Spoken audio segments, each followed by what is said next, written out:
தொகை சொற்களை பிரித்தும் விரித்தும் எழுதுதல். இப்போ நம்ம தொகை சொற்களை விரித்து எழுதுறத பற்றியும் பிரித்து எழுதுறத பற்றியும் பார்க்க போகிறோம். தொகை அப்படின்னா மறைந்து வருதல். இப்போ எடுத்துக்காட்டாக பாருங்கள், முத்தமிழ் அப்படிங்கிறது ஒரு தொகை சொல். தொகை சொல்லுங்கிறத அதில் விரித்தோ இல்லை பிரித்தோ காமிக்கல, முத்தமிழ் அப்படின்னு மறைந்து இருக்குது. இப்போ இதில் என்னென்ன மறைந்து இருக்குன்னா, இப்போ பிரிக்கும் பொழுது 3 கூட்டல் தமிழ்னு பிரிக்கிறோம். இதுவே தொகை சொல்ல விரிக்கும் பொழுது இயல், இசை, நாடகம் அப்படின்னு நம்ம விரித்து சொல்கிறோம்.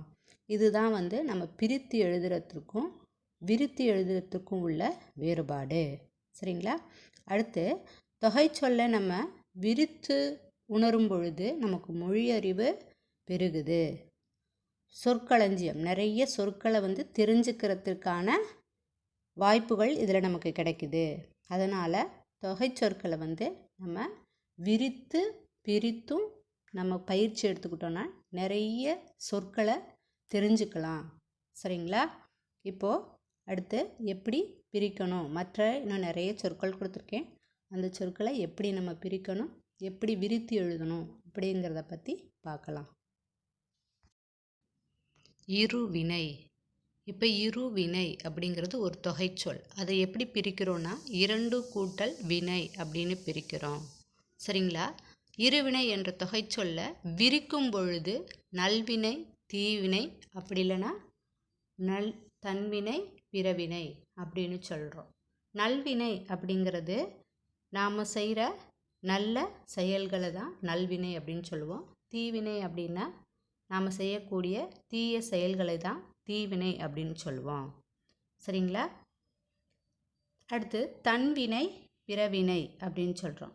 தன்வினை அப்படின்னா நாம் செய்கிற செயல்களை தான் தன்வினை. பிறவினை அப்படிங்கிறது பிறர் செய்யும் செயலை தான் பிறவினை அப்படின்னு சொல்லுவோம். சரிங்களா? இருதிணை. அதை பிரித்தோன்னா 2 கூட்டல் திணை அப்படின்னு பிரிப்போம். இதை விரித்து எழுதும் பொழுது உயர்திணை, அஃறிணை அப்படின்னு எழுதுவோம். சரிங்களா? அப்போ அந்த உயர்திணை, அஃறிணை, திணை அப்படின்னா ஒழுக்கம். அந்த ஒழுக்கத்தை 2ஆக பிரிக்கிறோம். அதுதான் உயர்திணை, அஃறிணை. அந்த உயர்திணை அப்படிங்கிறது யாரெல்லாம் உயர்திணையில் வருவாங்கன்னா மனிதர்கள், தேவர், நரகர், இவங்க எல்லாருமே உயர்திணையில் வருவாங்க. அஃறிணையில் வரக்கூடியது இந்த மக்கள், தேவர், நரகர் இவங்கெல்லாம் இல்லாத மற்ற பொருள்கள். சரிங்களா? அதுக்கு உயிர் இருந்தாலும் சரி, உயிர் இல்லைனாலும் சரி, அது அஃறிணைன்னு சொல்லுவோம். இப்போ எடுத்துக்காட்டாக பாருங்கள், மாடு, கோழி இதுங்களுக்கெல்லாம் உயிர் இருக்குது. இதுவும் அஃறிணை தான். சரிங்களா?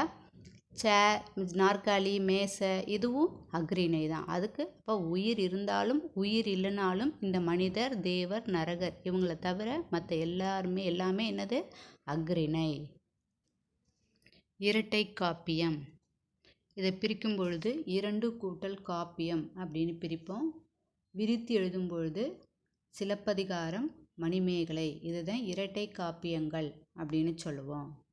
சரிங்களா? சிலப்பதிகாரம் அப்படின்னா என்ன? யாரை பற்றிய கதையை கூறுவது சிலப்பதிகாரம் அப்படின்னா கோவலன் கண்ணகியின் கதையை கூறுவது தான் சிலப்பதிகாரம். மணிமேகலை அப்படிங்கிற நூல் கோவலனுக்கும் மாதவிக்கும் பிறந்த மகளான மணிமேகலையின் கதையை கூறுறதுனால இதை மணிமேகலை காப்பியம் அப்படின்னு சொல்கிறோம். முத்தமிழ். இதை பிரித்து சொன்னோன்னா 3 கூட்டல் தமிழ்னு பிரிப்போம். விரித்து எழுதும்போது இயல், இசை, நாடகம் அப்படின்னு விரித்து எழுதுவோம். சரிங்களா? அப்போ இயல் அப்படின்னா என்னென்னா செய்யுளை தான் நம்ம இயற்றமிழ் அப்படின்னு சொல்லுவோம். இசைத்தமிழ் அப்படிங்கிறது என்னடான்னா பண்ணோடு கூடிய பாடலை. சரியா? பாடுறோம் இல்லையா? அந்த பாடலை தான் நம்ம என்னன்னு சொல்லுவோம்? இசையோடு கூடிய பாடலை தான் இசைத்தமிழ் அப்படின்னு சொல்லுவோம். நாடகத்தமிழ் அப்படிங்கிறது என்னென்னா நம்ம பாடி ஆடி நம்ம முகபாவனைகள், கை கால் அசைவுகளை தான் நம்ம என்னன்னு சொல்லுவோம்னா நாடகம் அப்படிம்போம். அதை தான் நாடகத்தமிழ் அப்படின்னு சொல்லுவோம். இப்போ இயற்றமிழ் நமக்கு அறிவுக்கு விருந்தாகும். சரிங்களா? அடுத்து இசைத்தமிழ் அறிவுக்கும் செவிக்கும் விருந்தாகும். நாடகத்தமிழ் அறிவுக்கும் செவிக்கும் விழிக்கும் விருந்தாக அமையும். மூவேந்தர்கள். இதை பிரிக்கும் பொழுது 3 கூட்டல் வேந்தர்கள் அப்படின்னு பிரிப்போம். இந்த மூவேந்தர்கள் யார் யாருன்னா சேரர், சோழர், பாண்டியர். இவங்க 3 பேரையும் தான் மூவேந்தர்கள் அப்படின்னு சொல்லுவோம். பண்டைய காலத்தில் மன்னர்கள் ஆட்சி நடந்தது. அப்போது அவர்களில் ரொம்ப குறிப்பிடத்தக்கவர்கள் யாருன்னா இந்த சேரர்கள், சோழர்கள், பாண்டியர்கள். இவர்களை தான் நம்ம யாருன்னு சொல்கிறோன்னா மூவேந்தர்கள் அப்படின்னு சொல்கிறோம். முப்பால். இதை பிரித்தோன்னா 3 கூட்டல் பால். இதையே விரித்து சொன்னோன்னா அறத்துப்பால், பொருட்பால், இன்பத்துப்பால். திருக்குறளில் திருவள்ளுவர் அறத்துப்பால், பொருள்பால், இன்பத்துப்பால் என 3 பிரிவுகளை பிரித்து நமக்கு எழுதியிருக்கிறார். முக்கணி. இதை பிரிக்கும் பொழுது 3 கூட்டல் கனி. இதை விரித்து சொல்லும்போது மா, பலா, வாழை. சரிங்களா? நமக்கு ஏற்கனவே தெரியும் மாம்பழம் தெரியும், பலாப்பழம் தெரியும், வாழைப்பழம் தெரியும். இந்த 3 பழங்களை தான் நம்ம என்னன்னு சொல்கிறோன்னா முக்கணிகள் அப்படின்னு சொல்கிறோம். மூவிடம். 3 கூட்டல் இடம். பிரித்தோன்னா 3 கூட்டல் இடம்னு பிரிப்போம். விருத்தி எழுதணுன்னா தன்மை, முன்னிலை, படர்க்கை அப்படின்னு விருத்தி எழுதுவோம். தன்மை அப்படின்னு சொன்னால் தன்னை மட்டும் குறித்தால் அது தன்மை. முன்னிலை அப்படின்னா தமக்கு முன் இருப்பவரை சுட்டிக்காட்டி சொல்வது முன்னிலை. படர்க்கை தன்மைக்கும் முன்னிலையிலும் இல்லாத எங்கோ இருக்கும் ஒருவரை பற்றி சொல்வது படர்க்கை. முன்னீர். 3 கூட்டல் நீர். இதை பிரித்தோன்னா 3 கூட்டல் நீர் பிரிப்போம். விரித்து எழுதணுன்னா ஆற்று நீர், ஊற்று நீர், மழை நீர். ஆற்று நீர் அப்படிங்கிறது மலையிலிருந்து உருவாகி வரக்கூடிய நீரை தான் ஆற்று நீர்னு சொல்லுவோம். ஊற்று நீர் அப்படிங்கிறது மணற்பகுதியை தோண்டும் பொழுது வரக்கூடிய நீரை தான் ஊற்று நீர் அப்படின்னு சொல்லுவோம். மழை நீர் அப்படிங்கிறது நமக்கு தெரியும், வானிலிருந்து பொழியக்கூடிய மழை நீரை தான் மழை நீர் அப்படின்னு சொல்லுவோம். முக்காலம். இதை பிரித்தோன்னா 3 கூட்டல் காலம். இதை விரித்து சொன்னோன்னா இறந்த காலம், நிகழ்காலம், எதிர்காலம். சரிங்களா? இறந்த காலம் அப்படிங்கிறது நடந்து முடிந்த காலத்தை தான் இறந்த காலம் அப்படின்னு சொல்லுவோம். இப்போ என்ன நடந்து கொண்டிருக்கிறோ அந்த காலத்தையோ இல்லை நேரத்தையோ தான் நிகழ்காலம் அப்படின்னு சொல்லுவோம். எதிர்காலம் அப்படிங்கிறது இனிமேல் நடக்க போகிற நேரத்தையும் காலத்தையும் குறிப்பது தான் எதிர்காலம் அப்படின்னு சொல்கிறோம். முச்சங்கம். 3 கூட்டல் சங்கம். இதை எப்படி விரித்து எழுதுகிறோன்னா முதற் சங்கம், இடைச்சங்கம், கடைச்சங்கம் அப்படின்னு விரித்து எழுதுகிறோம். நான் தமிழ் மொழி மீது பற்றுக்கொண்ட பாண்டியர்கள் மதுரையில் நம்ம தமிழ் வளர்கிறதுக்காக 3 சங்கங்களை அமைத்து தமிழ் வளர்த்தனர். நாற்றிசை. அதை பிரித்தோன்னா 4 கூட்டல் திசை. இதை விரித்து எழுதும் பொழுது கிழக்கு, மேற்கு, வடக்கு, தெற்கு.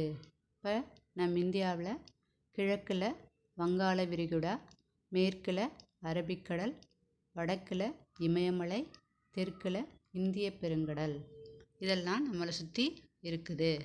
நாற்படை. 4 கூட்டல் படை. நாற்படை விரித்து எழுதும்போது யானைப்படை, தேர்ப்படை, குதிரைப்படை, காலாட்படை. யானைப்படை அப்படிங்கிறது யானைகளை கொண்டு அமைக்கப்பட்ட படையை தான் யானைப்படை.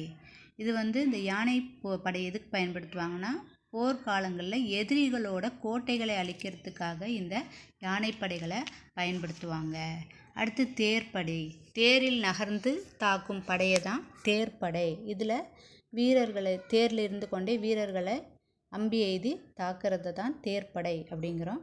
குதிரைப்படை அப்படிங்கிறது குதிரை மீது அமர்ந்து அது வேகமாக நகரும் பொழுது அதில் போர் செஞ்சு அந்த எதிரிய போர் வீரர்களை மாய்க்கிறதுக்கு பேர் தான் குதிரைப்படை. குதிரை மீது ஏறி எதிரிகளை அழிப்பது. அடுத்து காலாட்படை. நடந்துகிட்டே போய் அவங்கள எதிரிகளை தாக்குறது தான் காலாட்படை. நிலம். 4 கூட்டல் நிலம். குறிஞ்சி, முல்லை, மருதம், நெய்தல் இந்த 4 நிலங்களையும் நானிலம் அப்படின்னு சொல்லுவோம். குறிஞ்சி மலையும் மலை சார்ந்த பகுதியையும் குறிஞ்சி அப்படின்னு சொல்லுவோம். காடும் காடு சார்ந்த இடத்தையும் முல்லை அப்படின்னு சொல்லுவோம். வயலும் வயல் சார்ந்த இடத்தை மருதம் அப்படின்னு சொல்லுவோம். கடல் கடல் சார்ந்த இடங்களை நெய்தல் அப்படின்னு சொல்லுவோம். ஐந்திணை 5 கூட்டல் திணை. திணை என்பது பிரிவு. குறிஞ்சி, முல்லை, மருதம், நெய்தல், பாலை. குறிஞ்சி திணையின் தெய்வம் முருகன். முல்லை திணையின் தெய்வம் திருமால். மருதம் திணையின் தெய்வம் இந்திரன். நெய்தல் திணையின் தெய்வம் வருணன். பாலை திணையின் தெய்வம் கொற்றவை. ஐம்பொறி 5 கூட்டல் பொறி. ஐம்பொறியை விரித்து சொன்னோன்னா மெய், வாய், கண், மூக்கு, செவி. மெய் என்பது நம்மளோட உடல். வாய் என்பது தெரியும் நமக்கே, கண் நமக்கு பார்வை கொடுக்கிறது. மூக்கு, செவி செவினா காது. இதுதான் ஐம்பொறி அப்படின்னு நம்ம சொல்லுவோம். ஐம்புலன் 5 கூட்டல் புலன். தொடு உணர்வு, உண்ணல், முகர்தல், காணல், கேட்டல் இவற்றை தான் ஐம்புலம் அப்படின்னு சொல்கிறோம். தொடு உணர்வு அப்படிங்கிறது நம்மளோட மெய். உண்ணல் அப்படிங்கிறது நம்ம வாய் சுவைச்சு சொல்கிறது. முகர்தல் அப்படிங்கிறது மூக்கு. காணல் அப்படிங்கிறது கண். கேட்டல் அப்படிங்கிறது காது. இதை தான் ஐம்புலன் அப்படின்னு சொல்கிறோம். ஐம்பூதங்கள் 5 கூட்டல் பூதங்கள். ஐம்பூதங்கள் எதுனா நிலம், நீர், காற்று, வானம், நெருப்பு. சரிங்களா? நாம் வாழக்கூடிய நிலம், நாம் அருந்தக்கூடிய நீர், நாம் சுவாசிக்கக்கூடிய காற்று, நமக்கு எல்லையாகிய வானம், நமக்கு சமையலுக்கு பயன்படக்கூடிய நெருப்பு. இதை தான் ஐம்பூதங்கள் அப்படின்னு நம்ம சொல்கிறோம். ஐம்பால் 5 கூட்டல் பால். ஐம்பால் என்பது ஆண்பால், பெண்பால், பலர்பால், ஒன்றன்பால், பலவின்பால். ஆண்களை மட்டும் குறிப்பது ஆண்பால்.